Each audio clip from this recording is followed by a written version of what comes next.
No matter if points are gained or points are lost, there will be much to discuss.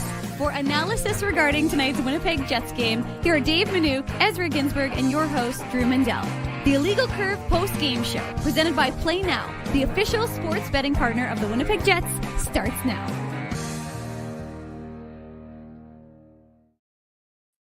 We know that Saturday night is all right for fighting, but apparently it's also all right for shootouts. As for the second consecutive Saturday, the Winnipeg Jets head to a shootout. This time, they're on the losing end of the skills competition. Matvei Michkov, the only goal scored in the shootout, giving the Philadelphia Flyers a 2-1 victory over the Winnipeg Jets. It was not the most picturesque, pretty hockey game on Saturday night in downtown Winnipeg, but the Jets will take their 1 point, having dominated the overtime, but fallen at the hands of an unexpected savior of the Flyers, goaltender Fedotov. Good evening, Winnipeg. Good evening, Manitoba. For all those joining us live this evening on our YouTube channel and all of our social media platforms, we say good evening, universe, and welcome to the Illegal Curve post-game show with Dave Manouk, with Ezra Ginsburg. I'm your host, Drew Mandel, here to discuss the Jets and the Flyers, tonight's contest in downtown Winnipeg. Gentlemen, good to see you both on this Saturday night. What's up, boys? Yeah, 2 games in a row here where the Jets get goal lead. Obviously, I think we'd agree that this game was much closer. The effort by the Flyers was much more impressive than the Predators, not to take anything away from them, but we talked about UC Saros really stole the show. Drew anointed him the first star of the game, which we thought was a little bit contentious. I'm obviously joking. He was clearly the first star last game, but I mean, had Ivan Fedotov, pardon me. I want to call him Fedotov, his hockey DB. He's 28 years old. Like, people might not know this, but like, he's not like a 20, 21-year-old goalie.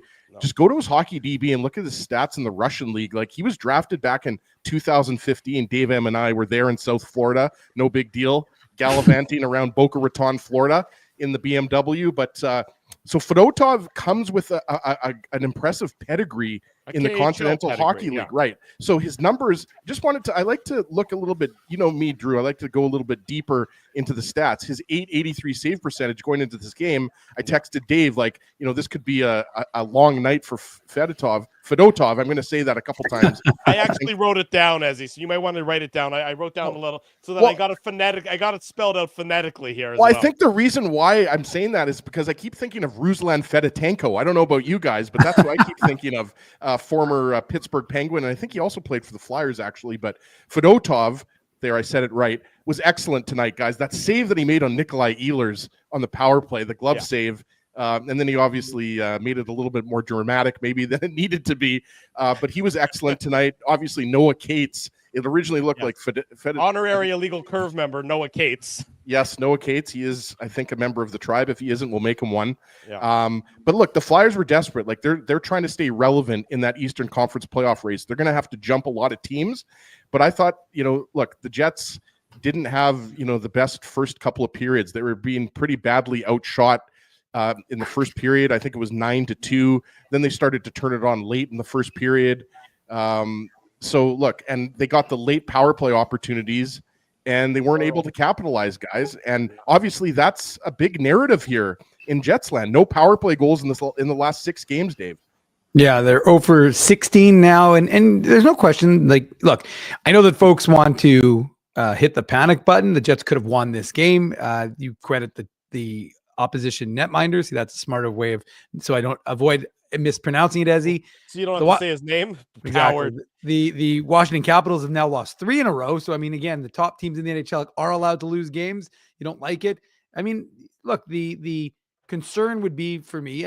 Look, the Philadelphia Flyers are a very a team in desperate need of points. So I like the way they played the Jets. Anthony, we had him on. Anthony Sanfilippo was on this morning. He said they're going to play the Jets well. He expected them to take at least 1 of 2 in the next 6 games, because I guess they play again on Thursday. But the concern is just that the power play looks a little sluggish. It's not moving the puck the way it is. It's looking a little bit predictable. And then the question becomes, are you adjusting to other teams' adjustments to what you're doing? because maybe I thought Philadelphia seemed to know where the passes were going, and I don't think it's simply because of good anticipation. You wonder, I mean, again, they have game tape on the Jets.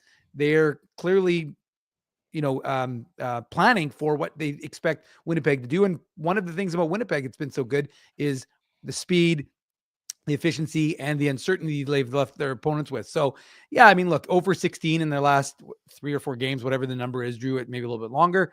That is a bit of a is 6 games. So there you go, over 16 in the last 6 games. And it's unfortunate in the sense that you had a chance to win the game, really, because that was 2 late penalties. Morgan Barron, credit to him for drawing them as. Yep. But yeah, I mean, it's one of those situations where, and also, like I saw in the chat, this is game 3 of 4 in 4 nights. So I'm not trying to make excuses. I want to be clear, but I thought, again, like, to me, at this point of the year, I'm not so concerned about the results as much as some of the processes. And for me, the power play lack of power is the bigger concern overall than losing 1 point.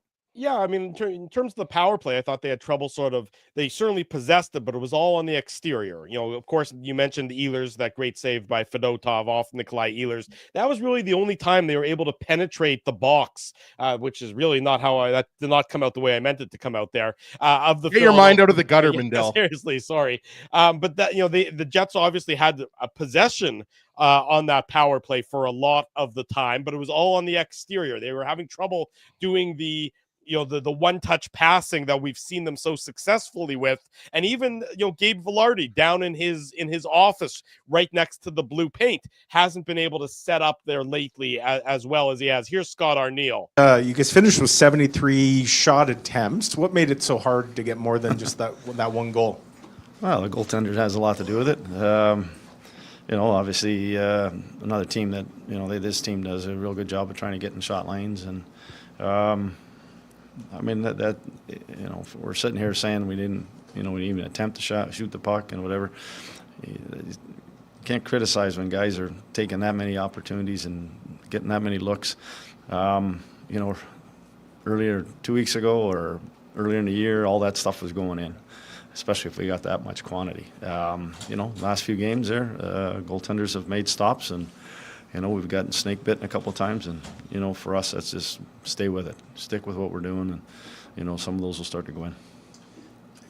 On overtime, you guys have been such a good team when it gets to overtime and finishing up. Do you find teams are maybe playing you guys a little different, almost taking on a more defensive stance against you?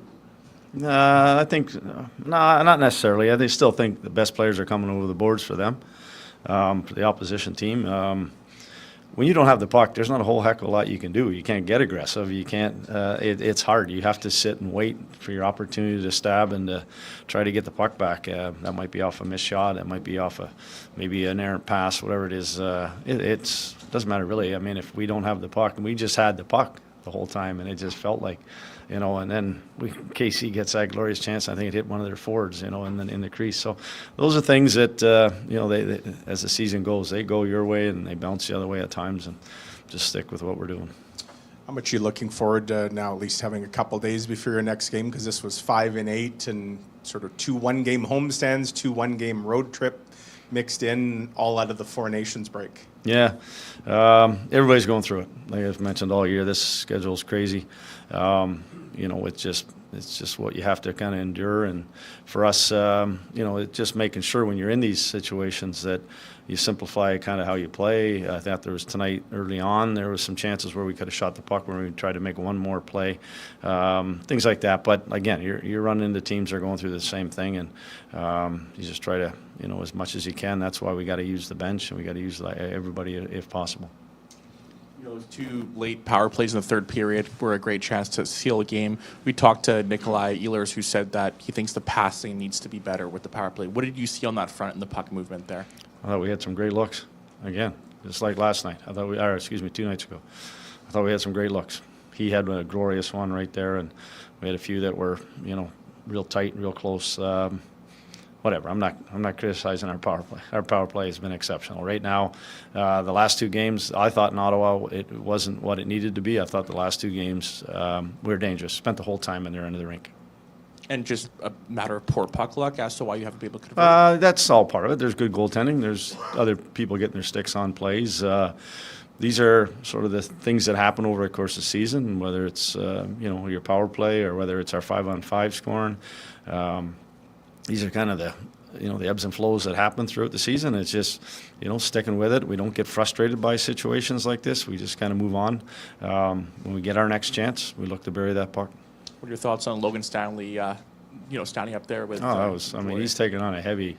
Stan's a big guy. He's taking on one of the heavies in the league, and kudos to him. That was real good to see. Scott, Morgan Barron returned to the lineup tonight and drew 2 penalties late. You didn't convert on them, but what did you think of his impact? No, I thought I hadn't played in a while. It can be getting a game like that's quick. I thought he was real good, and like you said, he drew those penalties. Would have been nice if we had scored for him and got him one. But at the end of the day, they did a lot of what we needed. I think that once he continues to get back up to game speed, you can't emulate it in practice or extra skating. So him just getting those reps, was important. It's also some fresh legs for us tonight, which certainly helped. Good. Thank you. There he goes, Winnipeg Jets head coach Scott Arniel joining us tonight on the Illegal Curve post-game show, of course, coming to us from the Matt Frost Media Center. Jets dropped the 2-1 decision to the Philadelphia Flyers in the shootout, not for a lack of opportunities, particularly in the overtime period where the Jets controlled the puck for, what did you say, 4 minutes and 40 seconds of the 5 minutes of At overtime? least. Yeah, they had it almost, except for the face off in their end and maybe one other time, they had the puck almost the entire overtime. Yeah, it was just odd. It was tilted. The third period, I mean, you can see from Scott Arniel's perspective. Sure, of course, the Jets want to win every game, but Scott Arniel's, and he's right. That the way the Jets have played the last 2 games, albeit both of these games that have been in defeat, have been on the right side of the ledger. Now, I know the process, is talk is for losers, and admittedly that would be the case if this was game 61 and the Jets were out of a playoff spot. But right now, that's really what the Jets are at. They want to make sure their process is right moving forward for the remainder of the 21 games of this regular season, because we know where they are in the standings, and we know that as long as they continue to play decent hockey, similar to how they played Thursday, similar how they played the latter half of tonight's game, they're going to rack up more wins than losses, and they'll be in a good spot come playoff time. That's, I think, the overarching message you can take from the Jets head coach is that, right now we're running into a couple of hot goaltenders in a row, that they're doing some good things against us, but more or less, especially later in this game, the Jets game was the way it wanted to look. Absolutely. And, we talk about it all the time, but again, you got those 2 late power play opportunities. You could have easily won the game with less than 5 minutes left, right? And, I think, we all watched the game, so none of us really liked the first period. They were sluggish, they were sloppy. But, the Flyers were more desperate. And sometimes, it's just that little, look, they block shots, right? John Tortorella, you could see how happy he was on the bench with all of those blocked shots, right? And, at the end of the day, they have talented players, and it came down to a coin flip. That's what the shootout is. It's a coin flip. Let's not call it anything else aside from that. And Michkov had a really nice move, and Travis Konechny did not. We were talking about it before we went live. That was one of the worst shootout attempts I think you're ever going to see. He kind of gave up. It's like, okay, Hellebuck isn't biting here. I'm just going to shoot it into his pads. That's what it looked like from our perspective, right, boys? But I think you guys this. Sorry, Yazzie. Let me ask you guys this question. Are you guys surprised that Gabe Vilardi never gets any 3-on-3 time? He's not fast, though. He's slow. Yeah, I mean, I know that the speed would be the reason why that would be, maybe. Although, I mean, they use Perfetti, but I mean, and they're using the Mesnikov. I mean, today, I mean, the Mesnikov's faster than Perfetti. I know, but I'm surprised that Vilardi doesn't get any sniff at 3-on-3 overtime at all, especially when you go a full 5 minutes. Not that he's going to. It's a valid question, though. I mean, he's option over the boards. At the end of the day, Dave is right. I mean, Vilardi is not, even though he's 6'3", he's not one of the fastest guys on the team. He is one of the best goal scorers on the team, though. And so I think that's, it's valid, Drew, to bring that up, to be honest with you. I mean, obviously, you'd have to ask the coaching staff, because they're the ones that would have a much more astute answer. Pardon the alliteration there. But I'm just thinking after, in a 5-minute overtime, at some point in time, his size and his physicality, not that there's a lot of body checking, but just the ability that he can to body a player off and use the leverage and things of that nature might be effective. Just, as one of maybe your second or your third option or your fourth option over the boards.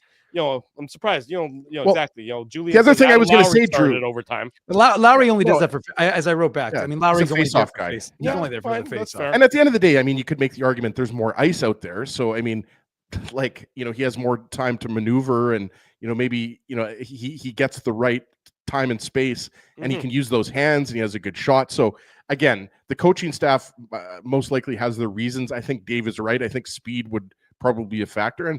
And the Jets have a lot of options, right? Like Nemesnikov is a good option in 3-on-3 overtime.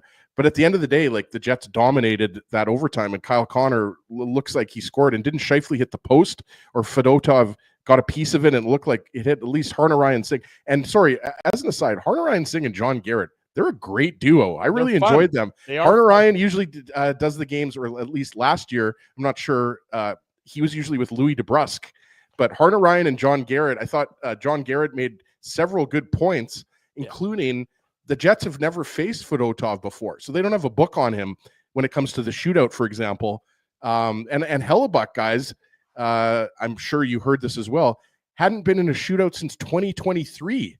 Well, kind of bizarre, right? They've only had 3. I mean, they've had 2 in the last week. Right. Before that, it wasn't until it was October, or what did we say? No, maybe November of 2023 against the Habs is what it was. The last one. I think it was October, Drew. Maybe it might have been it was early in the season. Yeah, it was the first month, I think. Yeah. I do like John Garrett also. First of all, John Garrett brings back memories of the old days, because he used to do the games when the games were on, like Harry Neal. Yeah. Well, no, even before that, I think he used to do games when the games were on CKND, if I recall correctly. I'm not sure if Joe Pascucci's in the chat tonight or not, but Joe can maybe let us know if I'm correct about that. But I think when they just remember when games weren't broadcast, when every game wasn't on TV, and there was a handful of games a year. I think John Garrett used to do color on those games to some way back when. Well, Drew, you're old enough to remember when the games were in black and white. That's true, of course. And I just like that he's a little bit grumpy. He's a little bit, but at the same time, he's awesome. He's funny at the same time. He did not appreciate Harner-Ryan's suggestion to pull the goaltender with 8 seconds left in the game. As a member of the goalie union. Yeah. But they were talking about how Sean Reynolds is a good cook. Like, that's hilarious. When they're talking about that, a man is never. Yeah, you were still at the game at that point. They were talking about. Dave was in the arena press box. No big deal. Some cooking show that I'm not familiar with. Harner-Ryan was reading a promo for some cooking show, and John Garrett's like, "Did you know that a man has never won that cooking show? I know this because I watch this every single season." And I'm like, "Okay, John, relax." But it was pretty funny at the same time. Let's get John Garrett on the show. I think he'd be great. Yeah, that was also a good one. You would have loved that one, Dave. I don't know if you were home in time for when he was complaining about Ron McLean changing the 3 stars on him. Yeah, because we often have the 3 stars changed on us. So I definitely can empathize with that one.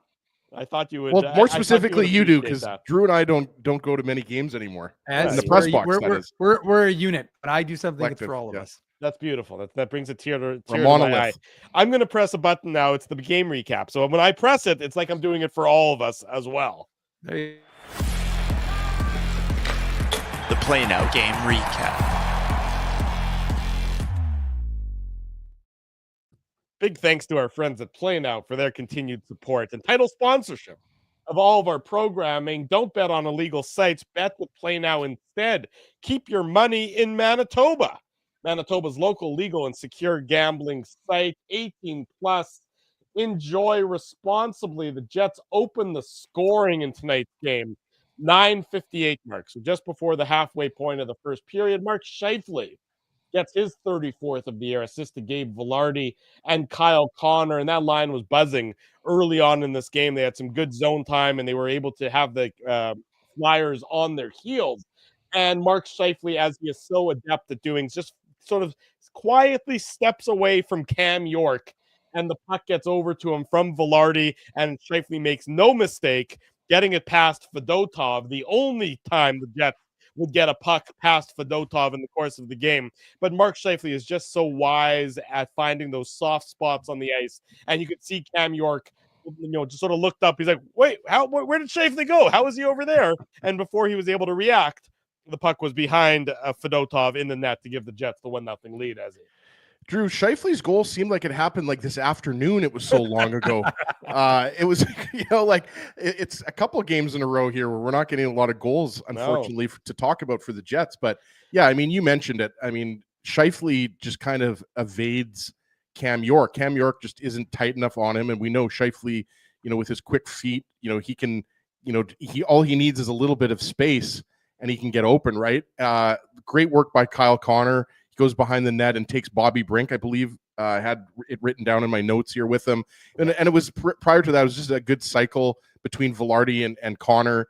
But I think the main thing with this goal is that, Scheifele just manages to get away from Cam York, and just a nice quick release. And it was the Jets' only goal, but it was a pretty nice one, Dave.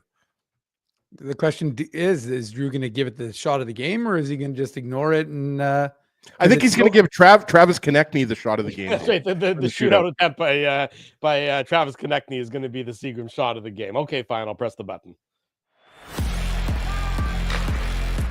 The Seagram shot of the game. I mean, Drysdale's shot, which is going to be the second goal we talk about, was actually the better of the two shots, because you should. Then why'd you succumb to peer pressure there, Drew? To be perfectly honest, I pressed the button. I'm done with it. I don't have to worry about it. I just say thank you to our friends at Seagram's for their continued support, and then we move on. Thank you for reminding me, Dave. I'm so used to this Jets team, which has been so prolific in scoring, putting multiple goals on the board, that I don't have to really immediately go to the Seagram shot of the game button this early in the game recap. It's it didn't feel a little bit awkward having to do it so quickly, but nonetheless, I did it for you, thanks to you and your suggestion. Well, I think as described, the goal, but to me, what's interesting is that it's only the second shot of the game for the Winnipeg Jets. So it kind of felt like they've only got two shots. They've got a goal now. It's 10 minutes into the first. And like, as he said, you're playing a goaltender who hasn't won since November, right, of 2024, little while ago. So you think like, oh, this isn't going to be, and honestly, one of the things I thought was interesting is, was there any extra motivation for Kyle Connor facing John Tortorella? And I'm not saying it was Tortorella's decision for him not to play in the championship game of Four Nations, but I don't know. It just seemed like, even like Kyle Connor, how he came out in the morning in the warm-up, guys. I mean, he wasn't wearing a helmet. I thought that's weird. And sometimes guys are just trying to change up their routine, but you wonder, is there something behind it? And he seemed motivated, right? Like Drew said, there were a lot of the top line was getting a lot of chances. They were moving around quite a bit. So there was a part of me that speculated, and like he made a nice move behind the net to kind of get that in front, right, boys, by using his speed. So again, like I said, I don't know if there's anything to it. And Mark Scheifele scores his 34th. The amazing thing is he's already got the third most goals he's ever scored. 42 is his career high, I think. And that was 2 years ago. So we'll see. He's likely breaking that, Dave. He's going to hit that for sure. Past that. Yeah, well, the expectation is he'll hit around 45. So he probably should be able to beat his career high. And it looked like the Jets were going to steamroll the Flyers because we knew how desperate they were for points. And the one thing about the Flyers that I guess we could have asked Anthony, I'm not sure. I was trying to figure out if they were a high volume shooting team or not, because it sure seemed like early in the first, and Connor Hellebuck was excellent. And as you mentioned, Travis Sanheim, Adam Lowry wasn't going to use the word frick when he told Travis Sanheim not to spear his goaltender. It was quite, I don't know if they showed how much of the replay they showed on the broadcast, but in the arena, let's just say the captain was less than pleased with the Elkhorn, Manitoba product, giving his goaltender the gears after Connor Hellebuck made one of the early saves in that first period. Hang on. I'm getting a report in from the arena that Logan Stanley and Nick Delorier are still dancing with each other at center ice leading up for that fight. They're now tangoing, and I believe up next is a waltz between the two of them. I was going to say foxtrot. Okay, yeah. That was not, let's put it this way. That was not Ty Domi versus Bob Probert. Even though they're both big boys, and there was a lot of dancing, not a lot of punches thrown. Also, it seemed like it had nothing to do with the play. So obviously Delorier, they ask them, they go, "Are you going to give me one?" Or they say stuff like that on the ice, right? Because I've been in so many fights on the ice, right, guys? but that was not a great fight. The fights you get into on the ice are when you slip and fall while carrying a pizza on the ice, and then you start fighting the ice. Yeah, it's similar. That actually sounds like a great idea, just to bring a large pizza onto the ice. I don't play rec hockey anymore. I haven't for a while, but that wasn't a great fight. But just going back to what Dave said, like, it wasn't a great first period. They were being badly outshot. Like I mentioned, it was 9-2 or 8-2. Kind of halfway through the game, and you like the play of Scheifele's line. I like the play of the Nemesnikov line. Like we talked about Morgan Barron, I think he only played about 8.5 minutes, but he drew 2 penalties and he was noticeable. I think I checked and he finished with 4 hits. Right, he's a guy that we know, provides a little bit of that physicality on the fourth line. But there was just kind of there was a bit of a spark missing in this game, I thought, for the Jets. And again, let's not forget, guys, the Jets lost this game, but they actually gained a point on the Washington Capitals for first place in the NHL. So they're still 4 points clear of the Caps for first place. I think it's important to keep this into context here. The Jets won 11 games in a row, so they're allowed to go 1-0-1 in their next 2. 0-1-1. Pardon me, 0-1-1 is what I meant to say. Thank you, Drew.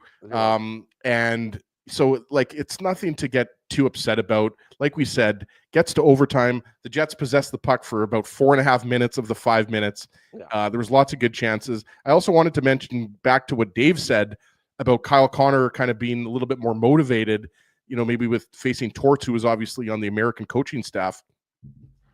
As an assistant, we don't have to ask him how many assistants he had, Dave, because Mike Sullivan would be the one that we would ask that question about. Anybody who goes back to the TSN 1290 days knows what I'm making a reference to there. Kyle Connor, look, on the power play, he had the puck, things were going through him. They were looking for Scheifele, they were looking for Ehlers. They were just missing the net a lot. And the power play it's Captain Obvious to say, Dave, that they're not executing. When you go 0 for 16, they're obviously not executing. But there was one chance, I think it was the second power play, the Ristolainen penalty. Remember when Morrissey just kind of ripped into a shot, which I thought was kind of uncharacteristic. It's just the power play just isn't as crispy as Dave M likes to say. And I'm not worried about it because they're still, getting the looks and, they're getting the zone time. But I mean, you got to start to pick it up a little bit, because those power play opportunities, to me, where you could make the argument that was the difference in the game, that they couldn't capitalize on those. Yeah, sure, if you get 2 power play opportunities in the last 5 minutes of the game and you don't score, that's the definition of a missed opportunity. I mean, and so the Jets will rue that, but it just sort of speaks to the struggles of the power play are going through right now, Dave. Yeah, no, and I mean, it's funny. I feel like we're all over the place because we're talking about, as he's talking, I'm talking about this, then we're talking about this. No, but I'm saying, I want to just mention that fight. Because I would blame Mendel. There were 2 goals. There were 2 goals in the entirety of the game. We got to stretch this out a little bit. We can break down that Travis Konechny shootout attempt again, guys, because after this, we're talking about Ilya Sorokin's goal next. So I mean, we're gonna. There were 2 goals. Apparently, no, there was a second goal scored tonight. I don't know if it was in the AHL or in the NHL, but there were 2 goalie goals similar to, I think it was the other one was in the AHL, but there was a second goalie goal. Did you see the Sorokin one? I saw the Sorokin one, and that was rock bottom for the Predators. Then. Well, and it was Stamkos who did it. But anyways, it doesn't matter. We'll still score. I wasn't sure if he could still score or not, and I guess we now know that he can score into his own goal. By the way, before since we're sidebarring all over the place, big shout out to the crowd tonight. Crowd was awesome, and I know it was short of a sellout. I think it was like 14-8 tonight, but they were awesome. Like, they were not the only mistake was that they got drowned out by the music every once in a while. Like, they were singing and all of a sudden the music would come on. I was like, no, let the crowd sing. So I got to give the crowd credit. They were really good. And that fight was weird. Like, it kind of came out of nowhere. And then they twirled around center ice for I was like, are you guys doing pirouettes? Like, what the hell's going on here? Are we watching a fight or are we watching ice dancing? On ice. Yeah, honestly, it was bizarre. And then the weirdest part was, then they drop them. They finally start to go, as they kind of were measuring the other guy up, and it was like, okay, let's go. And then the weirdest part was after the fight, they kind of started smiling. It was just almost like, yeah, okay, that was cool. And it was like, what did I just watch? I have no idea. But to paraphrase my brother, worst fight ever. It really was bad. So that was, but there really wasn't, as he's right, it was a bit of a disjointed first. There were things to talk about, but it wasn't, including the stat that showed that, for the folks who are losing their minds over the Jets, losing a point and being, winless, I guess, in their last 2 games, the Jets remain in first place, as said, and he's right. And they've been in first place for 60% of the season, 89 days. The Jets have been in first place. So while folks are, I guess, and look, there's always reasons, and we'll see how the Jets respond in their next game is Tuesday night, right, Drew? Yeah, Tuesday in Long Island against the Islanders. Yeah. So I mean, we'll see how they respond, but they'll take it's very bizarre scheduling. Also, they had all these practices listed. They had a practice on Friday. I'm like, after a back-to-back, you're going to practice. Of course, they canceled it. They have practice tomorrow, which, as the question was asked in the post game, it's like we've played 3 and 4 and 5 and 8, and I'm thinking there's no chance they're going to practice tomorrow. So I believe. Well, and then they have 3 and 4 coming up, right? Yeah, so they're going to most likely cancel, and then I believe they'll probably skate on Monday before. Yeah, that makes sense. Before they take off for Long Island. And one other thing I wanted to mention, Drew, about the first period, because obviously we don't have a lot of goals to talk about tonight. The Drysdale goal, of course, came in the middle frame, but wanted to say that there was a really interesting sequence where after the Perfetti slashing penalty, Travis Konechny had that really good chance. He hit the post, and then the play went back, and Kyle Connor had that breakaway. It's almost like Kyle Connor he out stick handled himself. If you remember, like he did his normal like forehand, backhand. So I just wanted to mention that stick too. Handling works, yeah. Yeah, no, well, yeah. Well, when I'm stick handling, it's just forehand. Fall. Forehand, fall. And then I take a bite of my pizza that I have on the ice. Good thing you had it on the ice with you. But although actually, we should mention that on the PK, the best chances in the Flyers power play opportunity. Well, I mean, what's his name had a breakaway, but the first chance was the Kyle Connor one that, as he just mentioned, and then also Morgan Barron had a great chance on the rebound. So, and Adam Lowry, yes. I have that in my notes, Dave. Yeah, I'm saying, and Adam Lowry just was a shade, missed it by about a second, where he would have had at least a partial break. So the one thing I will say again, the PK continues to look pretty good, and that's a positive, because that was the area that I personally said that the Jets needed to show improvement in, and they've definitely done that of late. And just one more thing to throw in there, because I think Rasmus Ristolainen ended up with 7 shots. I know that I was tracking. This is a good stat by Izzy. Well, at one point, 7 is correct. Early in the second period, Ristolainen had 6 shots, and the entire Jets team had 8 shots. So that just shows you a little bit how absurd that was.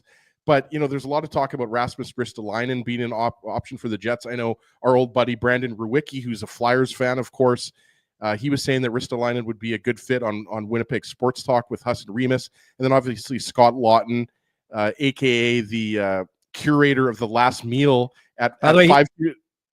As he Murad had just a funny quote from Lawton right now. When you're in the rumors for 5 years straight, it's nice to get some people back with a little bit of trolling. That was him just now in the post-game media availability. Well, I'm glad they asked him about that. But what I was going to say is the 2 players that I would love to just stay in Winnipeg and play for the Jets are the 2 Travises. I know we were giving Konechny a hard time, but Travis Sanheim, boy, like everybody knows, he was on Team Canada at the 4 Nations face-off. But man, is he a good defenseman. Like, he would just look perfect on the Jets blue line. It's not going to happen, though. 27-47 is what he played tonight for the Philadelphia Flyers. You're absolutely right. It's not going to happen. The Flyers tied the game up at 3:48 into the second period. It's a nice give and go. Jamie Drysdale gets his 3rd assist to Noah Cates and Nick Seeler. And, we talked about Cam York missing out on Mark Scheifele on this one. In this instance, Jamie Drysdale just sort of gets away from Gabe Vilardi. I'm not sure what Vilardi, if he's puck watching, but he loses his man, Jamie Drysdale. Drysdale is wide open and has a ton of time and a ton of space right in the slot. And he makes no mistake beating Connor Hellebuck post and in to tie the game up at 1 goal apiece. And that was it. I mean, it was a nice play by Noah Cates. Nice player Noah Cates was. He was noticeable. And, of course, he had the game-saving save for the Flyers in the overtime period. But a nice little give and go between him and Drysdale makes no mistake to tie the game up at 1 goal apiece. Yeah, and, I'll just jump in here, Dave. I mean, it's a one-on-one situation, right? So I'm not sure what just happened there. That's throwing me off. Button is what happened. Okay. All right. We can stay at that view if you want. We can do No. that. That's the Kenny and Rennie view, Dave. Drew. No. I'm You good. don't want to do that? No, I'm good. I kind of like it. I don't think so. It's too up close. Yeah, And Dave's too low. Look at Dave. He's too low there. Hold on. Yeah, you got to go up a little bit. You go back. What are you doing? Now I have to go. Hold on. Now I have to go a little bit. Okay, There you go. Just get going. Talk about the goal. Okay. It's a one-on-one situation. Like you said, Noah Cates, give and take, give and go, pardon me. Give and take should be the new name of the Illegal Curve Hockey Show. That's what it should be. We're going to take away your ability to do anything on the Illegal Curve Hockey Show if you keep this up.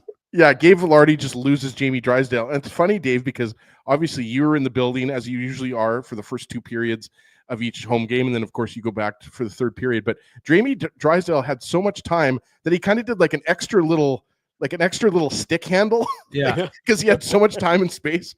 But it was a beautiful shot. But yeah, I mean, like, I don't mean to pick on Gabe Velarde because he's obviously having a great season. But, that's just a missed assignment on him. And a really nice goal by Drysdale. And you could see there's a reason why the Flyers were willing to part with Cutter Gauthier, in addition to the fact that there was obviously some drama happening off the ice, which our buddy Anthony Sanfilippo was right in the middle of, if you remember correctly. But yeah, just a beautiful goal, but just not very good defending by Velarde there specifically. That's right. 1-1 at that point in time. Drew, I'm not going to add much because as he did it already, but the only thing I would say is for Hellebuck was that he did have to be aware, even though, again, you're right, there's so much space. There are also 2 Flyers right beside the net where if he makes, if Drysdale decides to pass that, it's an easy tap in for them. So, I mean, I'm sure Hellebuck saw them out of the corner of his eye, had to be cognizant of it. But yeah, that's a great rip. Great shot by Jamie Drysdale and ties the game up 1-1. That's right. And somehow that early in the game, that was it. That was all the goal scoring. There were chances. There were chances for both teams, chances galore. There was the breakaway chance that, who was it? Was it Konechny had the breakaway in the 2nd period, if I recall correctly? Yep. That Hellebuck made a nice save. There were chances that the Jets had. There was that great play by Dylan DeMello to break up that 2-on-1 opportunity that the Flyers. Yes. Although Dylan DeMello also chose to pass up a shot, and then it led to a breakaway attempt right early that was in the 2nd as well, where DeMello kind of like, I don't know, he made that unusual choice. And then look, there was some sloppiness. The Jets haven't been crisp. I would say they haven't been crisp since they came back from the 4 Nations break. But when you haven't been crisp since then, and you're still putting up victories more often than not, that's a good problem to have. Well, and again, I'm not trying to make excuses, but the Oilers until tonight, I think they won today, but they had lost 5 straight. They did. The Capitals, they went into Carolina and they beat Carolina tonight or earlier today. It was this afternoon, I think. And then so you've got the Oilers had lost 5 straight before tonight, and the Capitals have now lost 3 straight. So, again, it's not your best hockey, and we knew it was going to be. Remember, the Jets were humming along. This break came along at a good time in terms of getting Adam Lowry healthy and getting Morgan Barron healthy, but ultimately it did reduce the momentum this team had been building up, and they were able to get the wins. And, again, that's what a very good team does. But there is going to be some element of rust because it's not like it was it wasn't like it was like 4 or 5 days, Ezzy. This was between the 7th and the 22nd. So over 2 weeks, of not kind of playing and practicing together. They did obviously get back on the ice, but my point I'm making is that all the teams are dealing with it, and you're seeing it. You're seeing Dallas has been losing, like all the teams. It's kind of reshuffled the deck a little bit, and it's going to take some time for these teams to kind of get reset and ready to go again. That's my opinion. Yeah, and I don't know if either of you guys mentioned this, but the Lightning have won 8 games in a row, and they're only, I think, 3 points behind Florida for first in the Atlantic, right? Like Tampa Bay was one of those teams that you were kind of like expecting to be in the playoffs. With 2 games in hand. Both the Leafs and the Lightning have 2 games in hand on the Florida Panthers. Well, and I don't think we should be that surprised, right? Like the Lightning are always in the mix in the Eastern Conference, as long as you've got Braden Point and Victor Hedman, Nikita Kucherov, and Vasilevsky in net, not to mention, guys like Hagel and Sorelli who were playing for Team Canada at the 4 Nations, right? It's a good team. I wouldn't want to play them in the first round, that's for sure. But look, sometimes the Jets can get away with playing 2 good periods of hockey or 1.5 good periods of hockey. And tonight they didn't. But again, I mean, it was a coin flip. And like Scott Arniel mentioned when he was answering Mike McIntyre's question, I mean, there were a lot of opportunities in this game where the Jets could have, scored the game winner, and then we'd be talking about something completely different. So that's just the way hockey is sometimes. I think that the way the Jets came out in the third period, they controlled play, I think is very promising, and the way they played in overtime. And the Jets are a very good overtime team. We know that with all the talent they have on the ice. So again, I think this is kind of one where you flush it down the toilet and you get ready for the Isles. Yeah, I would agree. Again, if the process was terrible and the process was overwhelmingly concerning, it'd be a different story. But 0-1-1, and the process has been good in both of those games. We'll take a commercial break. When we come back, the out-of-town scoreboard. There's some interesting things I want to touch on as we talk about that. It's a Saturday night. This game wasn't the most exciting, but there's some interesting things, and of course, a big trade to discuss as well. So don't go anywhere. More of the Illegal Curve post-game shows still to come. Drew Mandel, Dave Minuk, Ezra Ginsburg. It's brought to you by our friends at Play Now. We want to thank you for not betting with Play Now and choosing our illegal gambling site instead. Because we couldn't afford things like this without your money. So much of your money. Now you might have questions like, Do our profits benefit your community? No. or bet with Play Now, Manitoba's local legal and secure gambling site. Dining, entertainment, parking, and convenience, all in one spot. City Place is located in the heart of downtown Winnipeg, attached to the Canada Life Centre. Whether you're working, living, or out for a night in the downtown, make City Place your go-to destination before or after the fun finds you.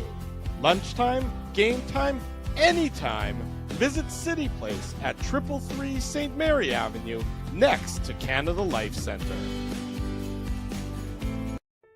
Holt Dental, the new official dentist of Illegal Curve, has a philosophy rooted in two unyielding principles: genuinely caring about patients and providing outstanding service. Being a patient of Holt Dental means more than just checkups and treatments. It's taking the time to listen and talk to each patient so they can achieve the best long-term health, functionality, and aesthetics for their teeth, mouth, and gums.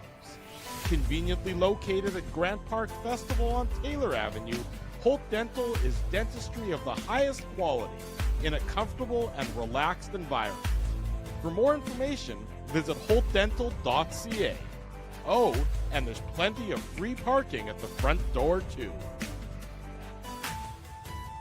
Celebrating its 40th year as Winnipeg's home for stand-up comedy, Rumors Restaurant and Comedy Club has recently been named Canada's top comedy club and a top 5 comedy club in North America.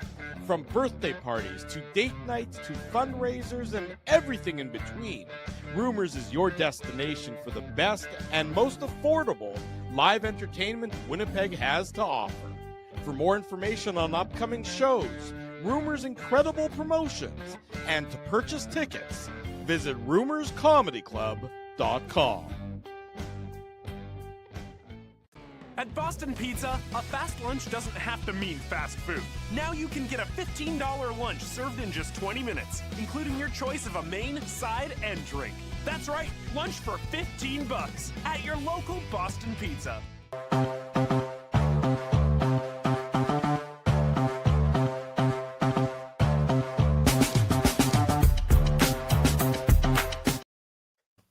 Quarter to 10, Saturday night, the Illegal Curve post-game show rolls on here, talking about the Jets dropping a 2-1 decision to the Philadelphia Flyers. The Jets next in action on Tuesday. They head back out east to face the New York Islanders on Tuesday. These Flyers again on Thursday, Friday in New Jersey, and then Sunday afternoon, in Carolina. So an Eastern road trip upcoming for the Winnipeg Jets.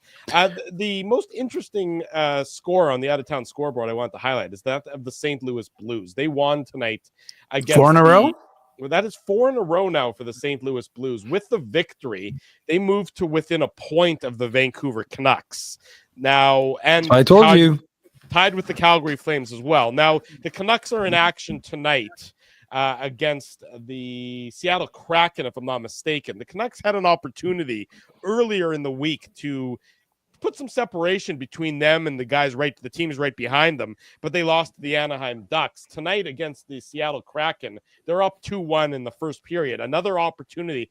If Vancouver somehow loses to Seattle, boy, oh boy, it's getting a little bit interesting there with Calgary 1 point back, St. Louis now 1 point back, and Utah is also, they're tied 1-1 against the New Jersey Devils. A win by the Utah Hockey Club tonight would actually put them into a tie with the Canucks in terms of points. Vancouver Told still you. with games in hand, but Worry about Utah. Vancouver, Calgary, St. Louis, Utah.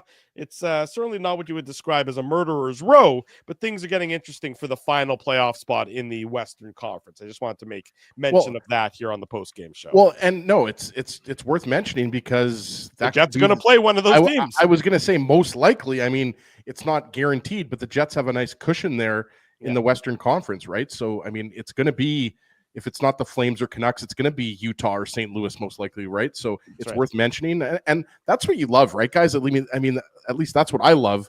I want to see playoff races because let's be honest, you know, the last 15 to 20 games of the season can be a bit of a slog sometimes, right? So we got lots of playoff races. I mean, let's mention Columbus again, 4 wins in a row. Manitoba's specifically. They won the outdoor game that nobody knew about tonight. 93,000 I was gonna say, the horseshoe. Did anybody know that outdoor game was going on? Like, I feel like nobody cares. Oh, 100,000 people in Columbus did. So that's great. Yeah. Great turnout there. And I mean, these outdoor games are becoming local. They're becoming big local events, but they make no splash on the national stage. I mean, I think that's accurate. Yeah. The visuals will be great. And that's great for Columbus. And it's great for a franchise that has always sort of been overlooked.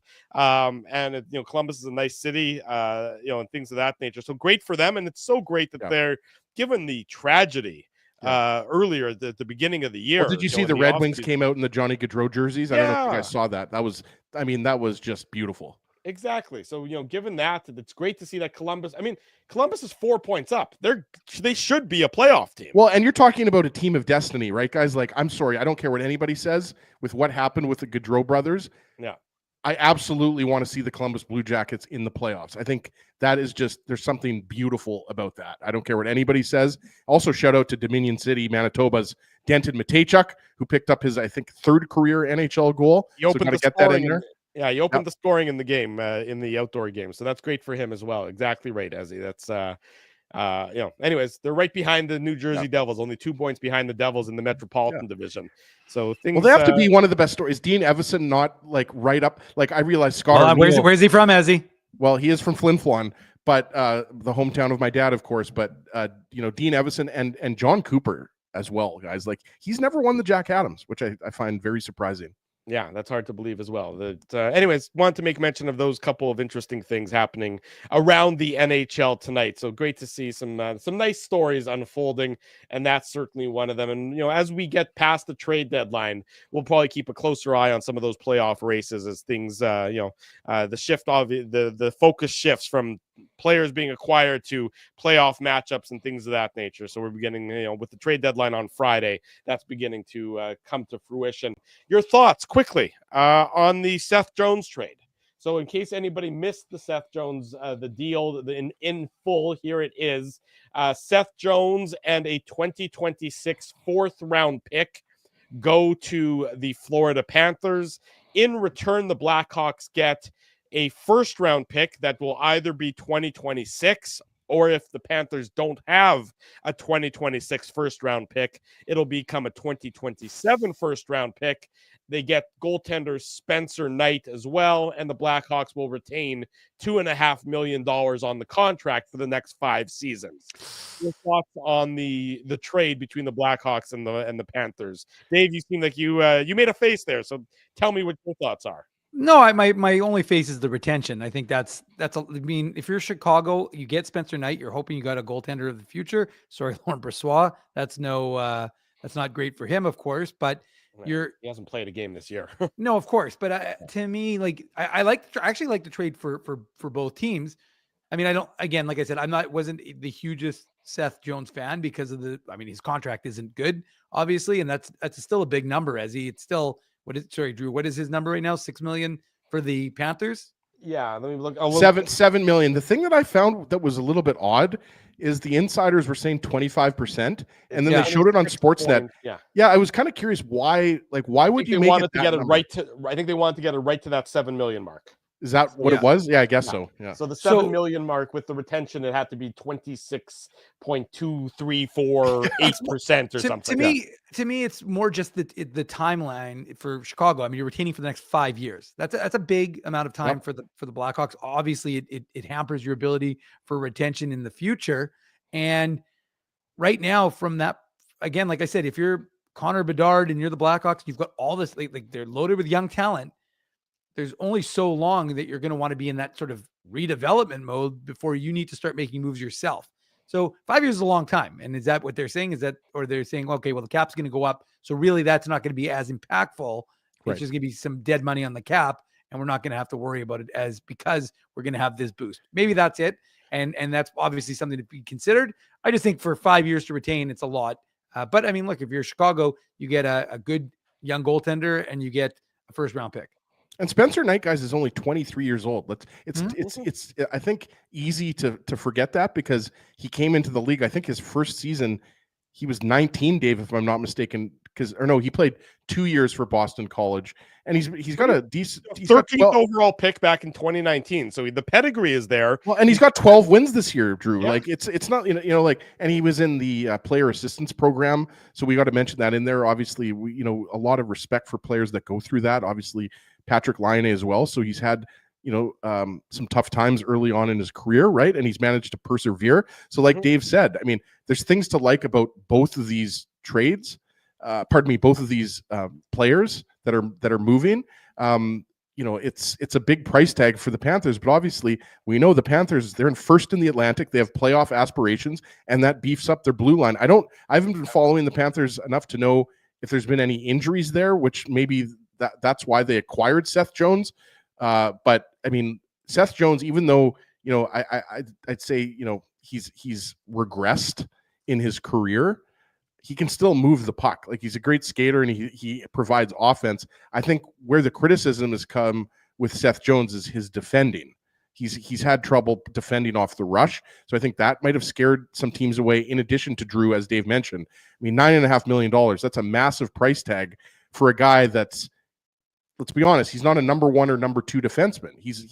I think his ceiling now is a second pair guy. Yeah, and he's going to fit in on that second pair. He's going to play behind Aaron Ekblad. I mean, the Panthers D, the Panthers D before this trade, I would say would not be good enough to win the Stanley Cup. I mean, you had Gustav Forsling and Aaron Ekblad. That's a perfectly fine top pair. And then you had a big hole on that second side. You had Dmitry Kulikov playing in an elevated role. Now everybody gets bumped down one. The $7 million, the cap hit, it's more than you'd love for him, I think, but the cap's going up. The percentage of the hit on the cap. Look, I think it's a worthwhile move, and from Chicago's perspective, look, that first round pick is not going to be an NHL player until 2030, more than likely. That's when we're talking about that pick maybe making an impact, if Florida continues to pick at the end of the first round, like most people expect them to. So Spencer Knight is the linchpin for that trade from Chicago's perspective, to see if he can become a bona fide starting goaltender. But Chicago's still such a tire fire of an organization and as a team that I'm not sure that Spencer Knight with, they're not a very good team in front of him, let's say, is all of a sudden going to be able to succeed in that role. Just interesting that today we begin to see the log jam of the trades begin to loosen up, of course, with the Gus Nyquist going to Minnesota. I thought that trade between Colorado and the Rangers was interesting, Dave. Sure. Because Ryan Lindgren is a guy that Drew mentioned a few weeks ago, left shot defenseman, right? Mm-hmm. And Jimmy Vesey, who it seems like Jimmy Vesey's been moved a lot. After being that prize free agent, beating Kyle Connor for the whatchamacallit, Hobie Baker. Dave won't let that go. Dave won't let that go. And honestly, Kyle Connor got robbed. Let's be honest here. Well, that's what we in the mid to west call Eastern bias, because I don't know how you could have watched him play in Because Michigan. the Hobie Baker goes to a guy who's always been a 3 or a 4 year player in college hockey, that they don't like going into a freshman. I They can understand. avoid it as much as Do you possible. remember back in the day you had that friend? I don't know if you still are in touch with him. We followed Chris yeah, Bunnell is his name. yeah, He was the chairman of the Hobie Baker. He was on our show. I remember. He was on the show. He wouldn't come on the show again after I told him that he helped Kyle Connor. We still follow each other on online. He's a good guy. But yeah, he was the chairman of the Hobie Baker committee, and he, last I checked, he still follows the show. So maybe Chris, if you're watching, all is forgiven. Time what do we heals have all to do to win the Hobie Baker Award this year, Chris? But anyways, that trade, to your point, there is Ryan Lindgren and Jimmy Vesey going from the Rangers to Colorado, and then going back to the Rangers is Calvin DeHaan, Juuso Parssinen, and some draft compensation. I believe a second-round pick. There were 2 picks, I think. I'll be honest, guys. I forgot Calvin DeHaan was on Colorado. Yeah. Wait, he's not still on the Islanders? No, he's not. But 3 trades today, so it's interesting from Colorado's perspective. They're just trying to figure out, they need something on that, in terms of their depth, on their defense. Ryan Lindgren was really struggling in New York. Maybe they're hoping bring him into Colorado and he's able to sort of recapture a portion of his game that he used to have. And Jimmy Vesey is forward depth. That's what he is at this point of his career. And that there's not an untapped offensive upside there waiting for him. Yeah, and I wouldn't be surprised if Colorado is more active. We know that, Joey Sakic and Chris McFarland, we talked about, the trades back in 2022, right, Dave? Josh Manson, Arturi Lehkonen, those were the big moves that they made prior to the trade deadline that year that they won the Cup. So Colorado is one of those teams that I have an eye on. But, I mean, this time of year, guys, you got to have an eye on everybody. Dave keeps talking about Mikko Rantanen, like, wouldn't that be amazing if he was traded like a month after he was like, you just don't see top 10 players in the league move like that. You just, and so, I mean, I'm all for it. I mean, like Drew said during this morning show, like, this is crazy season. Let's get crazy, boys. Well, it's also what would say is Tom Dundon, who's the coach of the owner of the Carolina Hurricanes, has far too much. He's got his fingers too much in the pie of all the decision making in Carolina. If he insists that Rantanen gets traded again, if you're Carolina, you've already acquired him. Load up. You can win the East. There's no reason why you can't go far with Rantanen and win the East, and with the Panthers banged up and Matthew Tkachuk banged up. There's no reason why that can't be your year to finally get over the hump. I'm with you. I think you keep him, even if you don't know for sure, because Elliot Friedman talked about it during Saturday headlines with Ron McLean, right, guys? I'm sure you saw that. I haven't seen it yet. They were saying that right now the contract has been offered to Rantanen, but they don't expect Rantanen's camp, whoever his agent is, I don't know who his agent is, they don't know if they're going to accept it, right? So I think at this point, if you're Carolina, like Drew said, the East is completely wide open. So just keep him, and then, but I mean, obviously there's the concern that you lose him for nothing. So yeah, it's going to be interesting to see what happens in the next 5 days. Yeah, it'll be a fun 5 days, as it always is, and we will, of course, bring you all the latest of it here on Illegal Curve, be it on the website or on our post-game show or any special pop-up editions of the Illegal Curve hockey show that need to come about because of moves made by the Winnipeg Jets. Dave, you want to do a Minuk Moose Minute real quick about the Moose game? It'll be a quick one. Put on your antlers. It's time for the Minuk Moose Minute on the Illegal Curve hockey show. The bumper always gets me. I don't know why. I don't know why I always laugh at it. But anyways, Moose in action. Dave, that's a little bit narcissistic. I'm sorry, Ezzy.